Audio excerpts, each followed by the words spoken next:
वत्सविताक्षुरे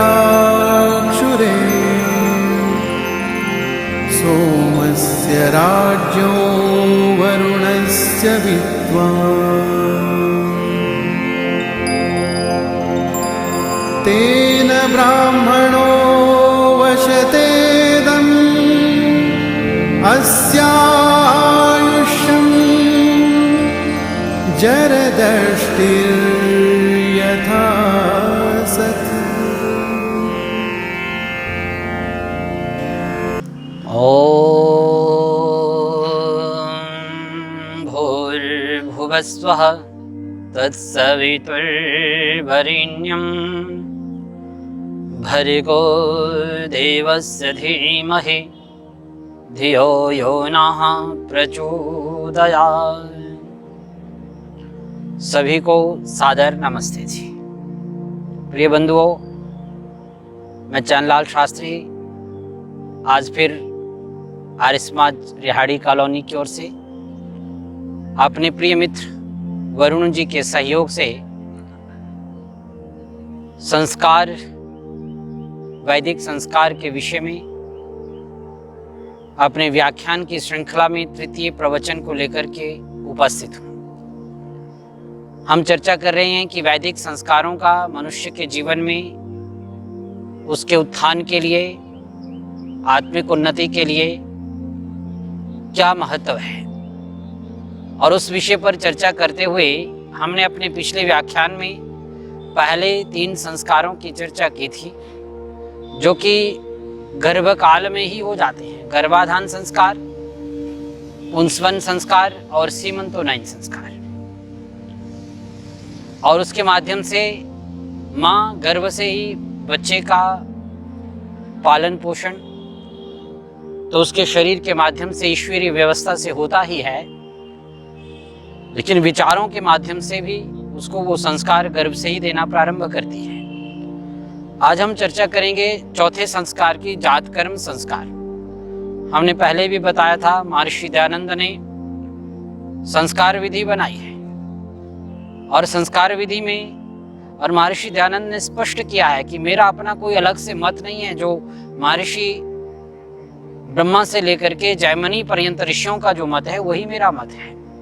और जो हमारे हिंदू समाज में शास्त्र हैं, कर्मकांड के शास्त्र, आश्वलायन गृहसूत्र, पास्कर गृहसूत्र और गोभलीय इत्यादि जितने भी ये कर्मकांड के ग्रंथ हैं, उनके प्रमाण लेकर के संस्कार विधि बनाई गई। और उसके अतिरिक्त चारों वेदों से जिन जिन मंत्रों का विनियोग इन संस्कारों में किया जाता है वो वैदिक संस्कार विधि में सब दिए हुए हैं। हम लोग कर्मकांड के माध्यम से संस्कारों को बहुत जटिल न बना दें, बड़े सरलतम तरीके से ऋषि ने कौन कौन से मंत्रों का विनियोग कहाँ पर करना है वो स्पष्ट रूप से संस्कार विधि में दिया हुआ है। मेरा उद्देश्य कर्मकांड की विधि समझाना नहीं है। मेरा उद्देश्य है कि इन संस्कारों से हमारे जीवन के उत्थान के लिए क्या लाभ होता है और इससे हमारा जीवन किस प्रकार से सुंदर से सुंदरतम बनेगा, श्रेष्ठ से श्रेष्ठतम बनेगा, वो समझाना है। तो हमने चर्चा की थी पुंसवन संस्कार में, जैसे माँ जो सोचती है, जो विचारती है, उसके विचारों का प्रभाव उसके गर्भस्थ शिशु पर बहुत गहरा पड़ता है। तो उसी प्रकार जब जात कर्म संस्कार होता है, जात का होता है पैदा होना, पैदा होने के वक्त पर संस्कार होता है। प्राचीन काल में तो घरों में ही प्रसव हुआ करता था, और जब घरों में प्रसव होता था तो सभी को निर्देश होता था, दाई विशेष रूप से वहाँ उपस्थित रहती, इससे सभी को निर्देश होता था कि कोई बात नहीं करेगा। पिता के पहले शब्द ही बच्चे के कान में पड़ते थे। बच्चे को नहला धुला करके, साफ करके, और फिर संस्कार विधि में लिखा है कि वहाँ पर जहाँ पर शीतल वायु इत्यादि ना हो, ठंडी हवा वगैरह ना हो, जिससे कि बच्चा बीमार हो जाए, नहला धुला करके, साफ करके, गुनगुने पानी से बच्चे को साफ करके पिता की गोदी में दिया जाता है। उसका नाड़ी छेदन किया जाता है और उसके पश्चात बच्चे के दाएं कान में पिता कहता है ओम त्वम वेदोसी। और शहद और घृत मिश्रित से सोने की शलाका से बच्चे की जीवा पर शहद से ओम लिखें और आगे कुछ मंत्र पाठ बताए गए हैं। मंत्र पाठ करते हुए 6 बार उसको चटाएं और बहुत सारे मंत्रों का विनियोग किया गया, उसके माध्यम से आहुति दें। अब हम समझें कि इस सारी प्रक्रिया का अभिप्राय क्या है, इसका मतलब क्या है, इससे क्या लाभ होगा। हमने बच्चे के कान में क्या कहा और उसने क्या समझा। सबसे पहला शब्द कहा, पिता अपने बच्चे के कान में कहता है ओम त्वम वेदोसी, तुम्हारा गुप्त नाम वेद है। वेद ईश्वर को भी कहते हैं। वेद शब्द का अर्थ ज्ञान भी होता है। पिता ने सबसे पहले बच्चे को पैदा होते ही कान में कुछ उद्देश्य समझा दिया कि तुम्हें ये मनुष्य का जीवन मिला है। मनुष्य का जीवन बड़ा अनमोल है। इस अनमोल जीवन के माध्यम से तुम्हें ईश्वर को जानना है, तुम्हें ईश्वर को प्राप्त करना है। डॉक्टर बनना है, इंजीनियर बनना है, नेता अभिनेता बनना है, ये नहीं बताया। वो तो तुम सांसारिक शिक्षा को ग्रहण करके बन जाओगे, लेकिन तुम्हें मनुष्य जीवन का मुख्य उद्देश्य जो है वो समझाया। तुम्हें लक्ष्य निर्धारित कर दिया गया कि तुम्हें ईश्वर को जानना है, उसे प्राप्त करना है। दूसरा, वेद शब्द का अर्थ ज्ञान भी है। तुझे जीवन में ज्ञानवान बनना है। कितना सुंदर उपदेश दिया। फिर तीसरा कह दिया कि शहद और घी अपने आप में प्राकृतिक सात्विक भोजन है।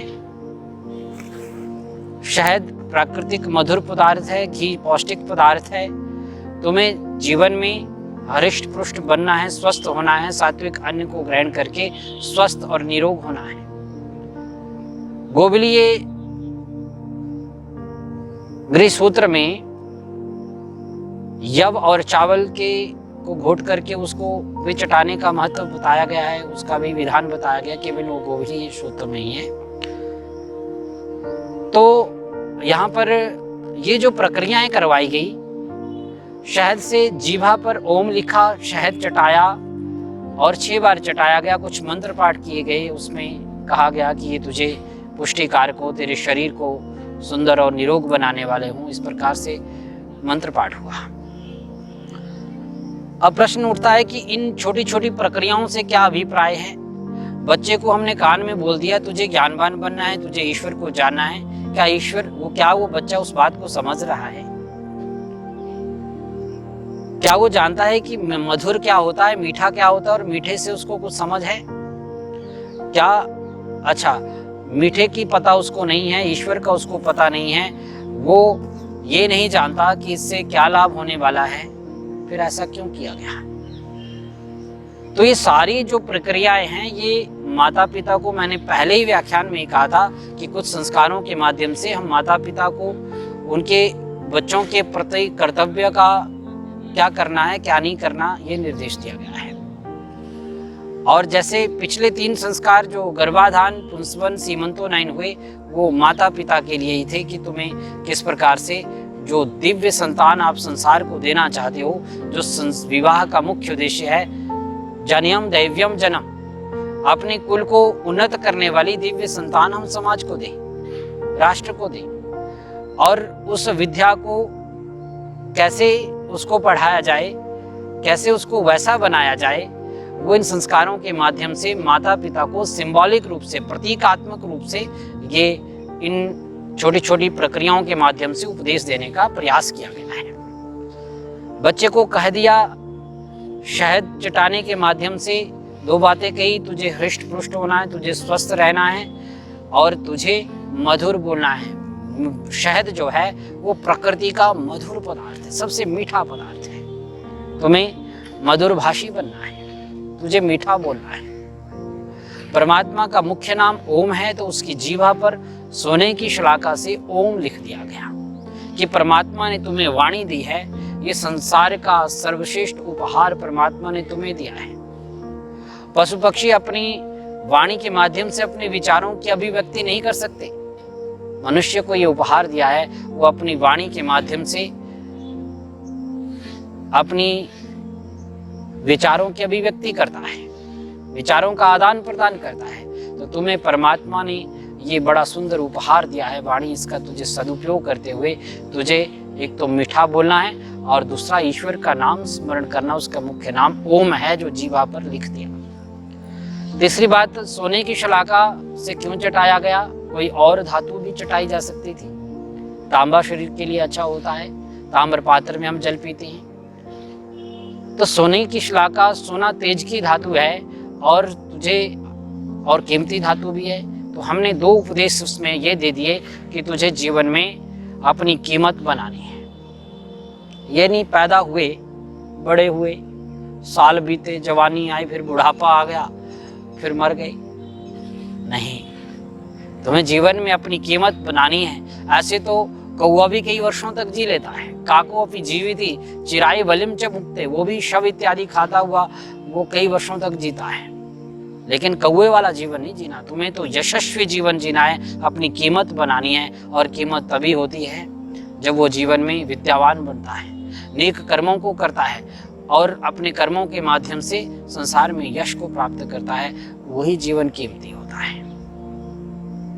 फिर कहा सोना तेज की धातु है, तुझे जीवन में तेजस्वी बनना है। क्योंकि मैंने अपने पहले व्याख्यान में कहा था सूर्य मीव परिधत्ताम प्रजया, हम संतान जो चाहते हैं वो सूर्य के समान तेजस्वी चाहते हैं। तो सूर्य के समान अगर तेजस्वी संतान संसार को देनी है तो हमारा इस संस्कार का माध्यम से ये उद्देश्य है कि भाई तुम्हें संसार में श्रेष्ठ बनना है। और श्रेष्ठ बनने के लिए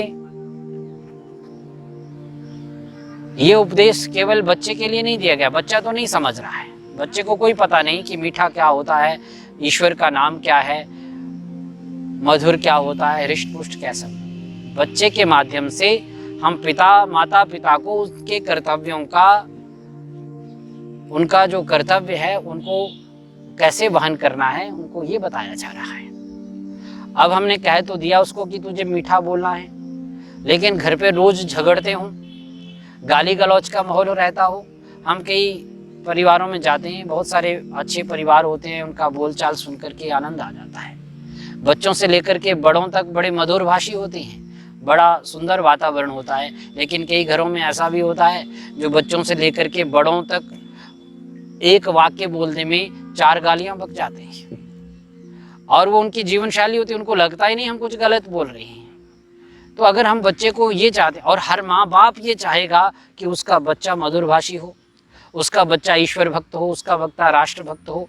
कोई चाहेगा कि मेरा बच्चा आतंकवादी पैदा हो, कोई चाहेगा कि मेरा बच्चा झूठ बोलने वाला पैदा हो, कोई चाहेगा मेरा बच्चा कमजोर सा पैदा हो, बीमार रोगी हो। नहीं, तो हम लोग उसके पैदा होते ही एक संकल्प माता पिता को ये करवा रहे हैं कि तुम्हें अपने बच्चों को एक तो ज्ञानवान बनाना है, तेजस्वी बनाना है, मधुर भाषी बनाना है, ईश्वर भक्त बनाना है, इन गुणों से ओतप्रोत करना है। तो कैसे करेगा? हमें जैसा हम संतान को चाहते हैं वैसा हमें खुद बनना पड़ेगा। देखिए, विवाह, हमारे यहाँ विवाह संस्कार कहा जाता है और विवाह का अर्थ है वह विशेष प्रकार के कर्तव्य का वहन करना। एक बहुत बड़ी जिम्मेवारी का नाम विवाह है और वो सबसे बड़ी जिम्मेवारी है उत्तम संतान का निर्माण। और उत्तम संतान का निर्माण इन वैदिक संस्कारों के माध्यम से होगा। पैदा होते ही हमने कह दिया तुम्हें ज्ञानवान बनना है, तुम्हें ईश्वर को प्राप्त करना है, तुम्हारे जीवन का उद्देश्य ईश्वर की प्राप्ति है। ईश्वर का मुख्य नाम ओम है, तुम्हें ओम का, ईश्वर का स्मरण करना है, तुझे मधुर भाषी होना है, तुझे शरीर से स्वस्थ और निरोग होना है। और वो कैसे होगा? सात्विक अन्न को ग्रहण करने से होगा। अब हम सोचें कि हम केवल वाणी से बोल रहे हैं या उसको समझ रहे हैं, जीवन में उतार रहे हैं। हमने कर्मकांड की एक जटिलता एक खड़ी कर दी, यहाँ ये रखो वो रखो, यहाँ ये चढ़ाओ वो चढ़ाओ, उस तरह से हमने कर्मकांड तो बहुत फैला दिया, लेकिन उसके पीछे क्या उद्देश्य था उसको नहीं समझा। अगर उसको समझते हैं तो निश्चित रूप से हमें अपने घर के वातावरण को ही अगले संस्कार तक ये एक पाठ्यक्रम दे दिया गया है, हमें ऐसा बनाना है बच्चे को, तो वैसा बनाना है। अगर हम चाहते हैं कि ईश्वर का भक्त हो बच्चा, तो हमें नित्य हमारे घर पे क्या ईश्वर का नाम लिया जाता है, क्या संध्या की जाती है, क्या यज्ञ आदि अनुष्ठान किए जाते हैं, क्या भजन कीर्तन होता है। अगर होता है तो बच्चे को सिखाने की आवश्यकता ही नहीं पड़ेगी, वो तो आपका घर, उसको आपका घर का वातावरण उसको धीरे धीरे अपने आप सिखा देगा। और कई बार हम कहते हैं पंडित जी इसके कराए तो हमने सारे संस्कार थे, लेकिन क्या करें, अब इसको ये रुचिकर नहीं लगता। भाई रुचिकर तब लगेगा जब आपके घर का वातावरण वैसा होगा। हमने कह दिया मधुर भाषी हो, तो हमें आपस में मीठे शब्दों का प्रयोग करना होगा, हमें अपने व्यवहार को मधुर बनाना होगा। अगर हमारा व्यवहार मधुर है, एक दूसरे के से प्रीति पूर्वक हम बात करते हैं, एक दूसरे का सम्मान करते हैं, हम अपने माता पिता का सम्मान करते हैं, वो बच्चा हमारा सम्मान करेगा। हमने कह दिया तुझे हृष्ट पुष्ट बनना है और खाने के लिए उसको स्वाद लगाते हैं चिप्स का। अभी बच्चा पैदा हुआ, मैं कुछ दिनों की ही बात है, एक माता अपने बच्चे को चिप्स लेकर के चखा रही है, बस चख ले तू स्वाद इसका। भाई चखने से क्या हो जाएगा, उसको दांत नहीं अभी, लेकिन जरा सा उसको चटाने के बाद भले ही मैं खुद खा लूंगी, लेकिन स्वाद दे रही है। फिर उसके हम आशा करेंगे ये स्वस्थ रहेगा, हृष्ट पुष्ट रहेगा। हमें क्या खाना है क्या नहीं खाना जब हमें खुद पता नहीं है और हम वैसा नहीं करते, तो बच्चे को हम दीर्घ काल तक रोगी बनाने के लिए वो सारा सामान घर पे ढोते चले जाते हैं, ये खाओ वो खाओ। मैं किसी खाने का विरोध नहीं कर रहा हूँ, लेकिन सात्विक अन्न क्या होता है, आज के इस कोरोना महामारी के युग में हर व्यक्ति जानने लगा है कि जो पौष्टिक आहार क्या होता है, सात्विक आहार क्या होता है, उसका लाभ क्या होता है। इम्यूनिटी आपने अपनी ठीक रखनी है, बुस्ट रखनी है, तो उसके लिए आज तो WHO की गाइडलाइन तक आ गई है कि भाई आप लोग शाकाहार, अधिक से अधिक शाकाहार करें। तो इस प्रकार से हम अपने खान पान को, अपने दैनिक व्यवहार को सुधारें। बच्चे की पहली कक्षा घर से प्रारंभ होती है और जात कर्म संस्कार के माध्यम से हमें यही समझाया गया कि जात कर्म संस्कार के माध्यम से सिंबॉलिक रूप से, प्रतीकात्मक रूप से माता पिता को ये समझाया गया कि बच्चा, इसका निर्माण अब तुम्हारी जिम्मेवारी है। और बच्चा माता पिता का आईना होती है। जैसा हमारा व्यवहार होगा, हमारा गृहस्थ होगा, हमारा दैनिक जीवन होगा, बच्चा वैसा ही होगा, उसका व्यवहार भी वैसा ही होगा। अगर कहीं ना कहीं वैसा नहीं बन पा रहा है तो हम गृहस्थ में फेल हो रहे हैं। इस बात को ये वैदिक संस्कार बड़ी गहराई से हमें ये बात सिखाता है। तो इन्हीं शब्दों के साथ मुझे लगता है आज यहीं पर विराम लेना पड़ेगा। अगली जो हमारी वीडियो होगी उसमें अगले संस्कार पर चर्चा करेंगे, नामकरण, निष्क्रमण, अन्नप्राशन इत्यादि। तो आप लोगों का बहुत सारा प्यार मिल रहा है, सबका बहुत बहुत धन्यवाद। आप हमारे YouTube चैनल आर्य समाज जम्मू नाम से है, आप उसको सब्सक्राइब करें और देखें, अधिक से अधिक लोगों तक पहुंचाएं। अगर आपको वीडियो अच्छी लगी है तो हमारे चैनल को आप जरूर सब्सक्राइब करें। आप सबका पुनः बहुत बहुत धन्यवाद। ओम शांति शांति शांति।